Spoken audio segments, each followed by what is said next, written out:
అమ్మో పులి అనే కథను మనం గుర్తు చేసుకోవాలి. ఈ అమ్మో పులి అనే కథ ఏంటంటే, మనం చిన్నప్పుడు తెలుగు వాచకంలో అమ్మో పులి కథను చదువుకొని ఉన్నాం. తండ్రి చిన్నపిల్లాన్ని పట్టుకొని పశువులను మేపడానికి అడవికి పోతాడు. ఈ పిల్లగాన్ని పశువులను మేపుకుంటున్నామని చెప్పి తండ్రి పొలం పనులు చేసుకుంటాడు.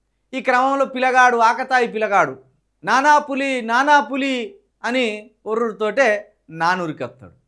ఏదిరా బిడ్డ పులి అంటే, పులి రాలేదు నాన్న, నేను జోగి చేసిన అంటాడు.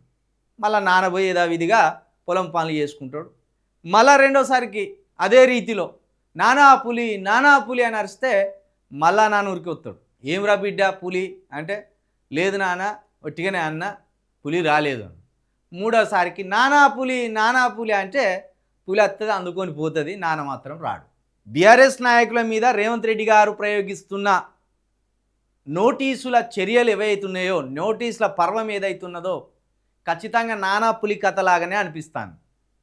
ఇప్పుడు బీఆర్ఎస్ శ్రేణులంతా రోజు తమ బలాన్ని వినియోగిస్తున్నారు.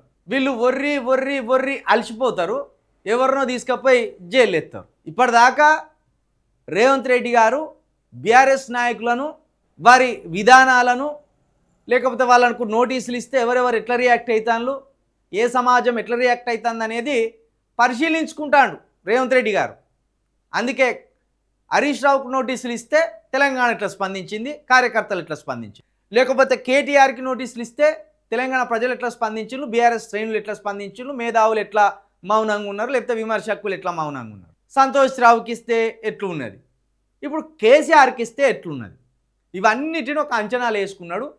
అమ్మో పులి కథలాగా రేవంత్ రెడ్డి గారికి ఇప్పుడు అర్థమైంది. ఇప్పుడు ఎవరిని ముయ్యాల ముందు అనేది ఇప్పుడు ఆయన ముందున్న ఒక పెద్ద టాస్క్.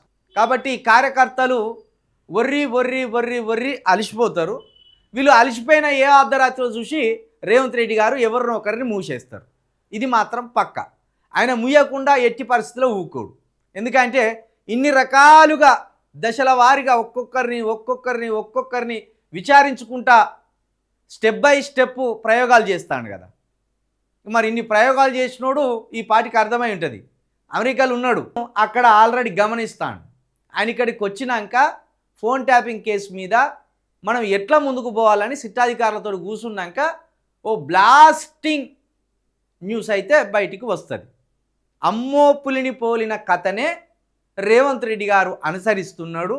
మరి ఈ అమ్మో పులి కథలో కేసీఆర్ గారు బలవుతారా, కేటీఆర్ గారు బలవుతారా, హరీష్ రావు గారు బలవుతారా, సంతోష్ రావు గారు బలవుతారా, జైలుకి ఎవరిని ముందు తీసుకుపోతారు, జైల్లో ఎవరిని ముందు వేస్తారనేది మాత్రం ఒక టాస్కే ఇది.